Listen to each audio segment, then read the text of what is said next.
On distingue plusieurs types d'agences marketing et de communication.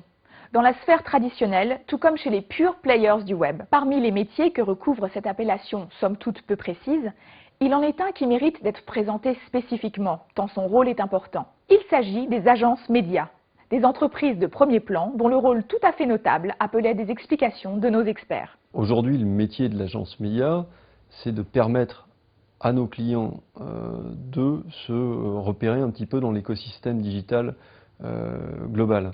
Nos clients arrivent justement donc avec des briefs, avec un brief justement, j'ai besoin en fait de toucher telle cible pour tel objectif média, que ce soit la notoriété et de la visibilité pour des problématiques de branding ou pour des problématiques de réponse du trafic ou du recrutement. Donc ça c'est la première mission, c'est une mission de conseil. Il y a un écosystème digital média qui est de plus en plus large. Quels sont les bons leviers par rapport à mes objectifs? Ensuite, une fois qu'on a identifié, si vous voulez, les leviers adéquats, ça va être de rentrer un petit peu plus dans la tactique média. Donc là, ça va être la phase de recommandation, où on va rentrer sur chaque levier, que ce soit le display, le search, l'affiliation, le mobile, les réseaux sociaux, le CRM, voilà. Donc on peut avoir un scope très large, si vous voulez. Enfin, le rôle d'une agence média aujourd'hui, c'est vraiment d'être à 360 et de pouvoir proposer l'ensemble de ces services au-delà du display, qui est une part très importante. Autour du display gravitent tous les autres leviers. Donc ça, le deuxième point, ça va être de travailler en fait sur la recommandation digitale globale, donc qui peut être média ou hors média. Une fois qu'on est calé en fait sur le média planning, on passe à la phase achat.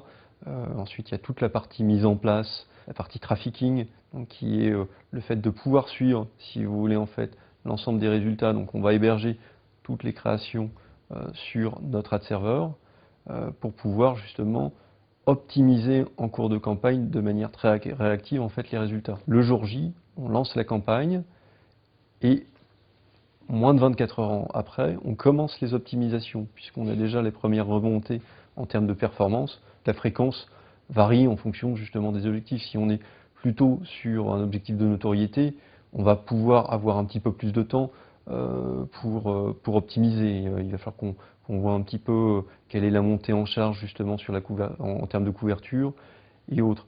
Si on est sur du recrutement, par contre, il va falloir qu'on optimise très très rapidement. Le deuxième jour, on est déjà en fait sur les optimisations médias, que ce soit des optimisations en termes créatifs, donc voir un petit peu quelles sont les bannières ou les formats en fait qui réagissent le mieux. Donc ça peut être une histoire de format. On peut avoir justement donc des formats événementiels qui fonctionnent bien en termes de trafic, mais un petit peu moins bien, mettons, en termes de recrutement. Donc que ce soit le format, que ce soit le message publicitaire, ou que ce soit parfois justement les sites également. On peut avoir des sites qui malgré tout le travail en amont en termes de media planning, qui transforment moins. Quand on est sur un ad network, on va avoir justement recours à des optimisations thématiques ou autres.